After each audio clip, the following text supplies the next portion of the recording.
what's going on, y'all? T-Bob here. And Jake as well. And you're about to watch a little OTB LSU. We're going to give you all the latest, greatest between LSU football, baseball, women's basketball, softball, and everything in between. Bottom line, if you want to talk Tigers, keep it locked, subscribe, like it, and we hope you enjoy it. On Saturday, the news of the day that it was the first full practice for Northwestern transfer Josh Thompson. Of course, Josh Thompson ranked as one of the top interior offensive linemen during the transfer portal season. Obviously, that was a position where LSU wanted to get some help, be it a starter or a backup. Thompson appeared on paper, appears, I should say, on paper to look like somebody who would come in and slot in immediately as a starter. He was very highly recruited out of the portal. You won a very hotly contested battle for him. And he could not come at the beginning of spring because he was finishing Northwestern, getting his degree in the quarter system and whatnot. Well, he is here now, and this becomes a bit interesting, Jake. He didn't rep with the first team day one, which I'm not surprised about that at all. What I am a little surprised about, he played exclusively right tackle for the practice. So the ones on Saturday were, I'll go left to right here. So left tackle, starting at left tackle, Tyree Adams, Palma being at left guard, DJ Chester at center. Same thing that you saw at the end of last year. Cohen Eccles at right guard, Weston Davis at right tackle. Love that. A lot of young talent, a lot of new faces, but a highly talented group. And the backups, Carius Kern, who again was another guy that was viewed as an interior guy coming out of high school. They said he could do both. He was kind of a cross trainer in high school. No, and yes, a lot of this comes across training, but we'll get that more in a second. But second team was Carius Kern, Ori Williams, Braylon Moore, another highly sought-after transfer who actually ended up taking some 1 reps at center as well later in the practice. So him and Chester starting to rotate. Bo Bordelon, and then Josh Thompson. And look, Thompson's a guy that's listed as like 6'4", 290, perfect interior size, not really tackle size. So something, I don't think we need to make any grand sweeping proclamations just yet, but something to keep an eye on. Very interesting he was at tackle. Maybe they view him as like a swing guard tackle. I don't know. Again, I thought he would maybe come in and start immediately, but it's the first practice. We'll see where they end up going from here.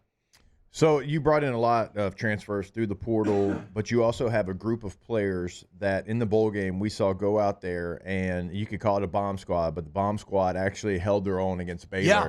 And so now you have, I think it's a luxury of having, transfer portal veteran players that you've seen do it at other places compete and push this young group of players that you recruited. I mean, they are homegrown. Like, you brought them in to be dudes. Okay, well, now they're going to battle against each other. And I think it's awesome because you needed competition. True. You needed that group to go up. You're losing basically your entire offensive line outside of your center.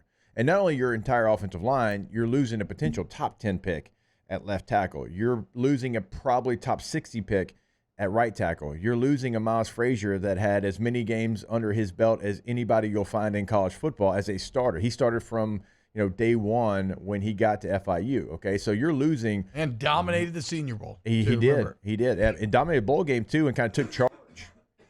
Yeah, true. You okay? Sorry, I got a little allergy I feel cough. bad for you today. Pollen. So I do think it's good. Like, hey, you're coming in here from Virginia Tech, you're coming here from Northwest, like wherever you're coming from, we want you here, but just know we're not handing you anything. Yeah. Hey, young players that we recruited out of high school, we told you would have a chance. Well, here's your chance. But also, these guys from these big places that have played in college football, well, they're coming too. So you have to raise your level of play. Like, it's a luxury to have the young guys step up now because now that can be a conversation. It can be something that is real, that you have this competition and try to let, the best 5. I don't think any of us know right now what the best 5 would be. It's even hard to project what it would be. And I'm talking about even positions. Yeah.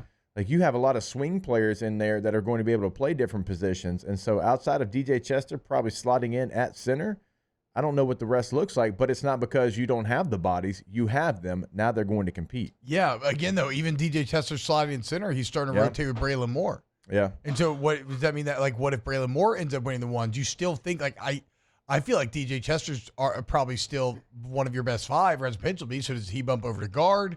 What's the knock-on effect there? Does that knock out Cohen Eccles? Does it knock out Mabenga? who got better as the year went on, and then where does the Josh Thompson fit in? So there's a ton to be figured out. It's not a bad problem to have. I think you have a lot of guys that can legitimately play on this level. I'm actually very confident that the interior is going to be fine.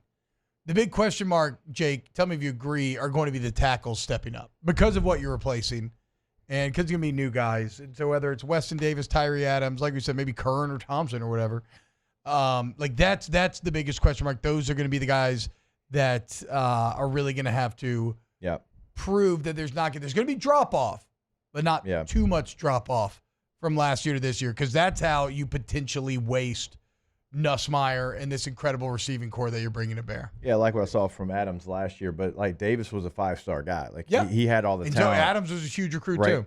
Big time recruit. So hey, now it's your opportunity, Tay. I know you want to say something. For what it's worth, when Braylon Moore goes to center, DJ Chester has been sliding down to guard in place of Cohen Eccles. Okay. So Chester has been that guard when Moore's been in there. Okay. And honestly, and T-Bob, I'd throw this right back to you being the guy obviously that played the position at a high level. I mean, there was times like with some of the pre-snap stuff and some of maybe the taking the charge that DJ Chester didn't, raise to the level you want. It left a lot to be desired in that aspect of it.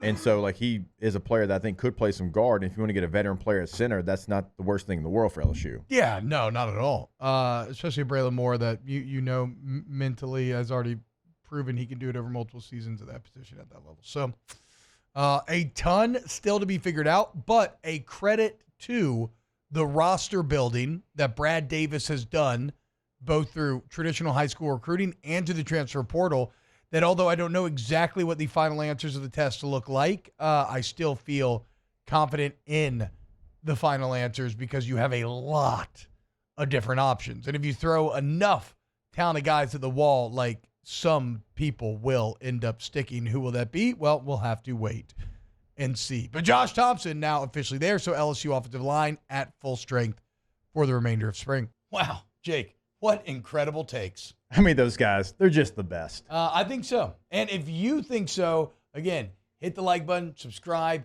ring the bell so you get notifications when we post every single day here on OTB LSU.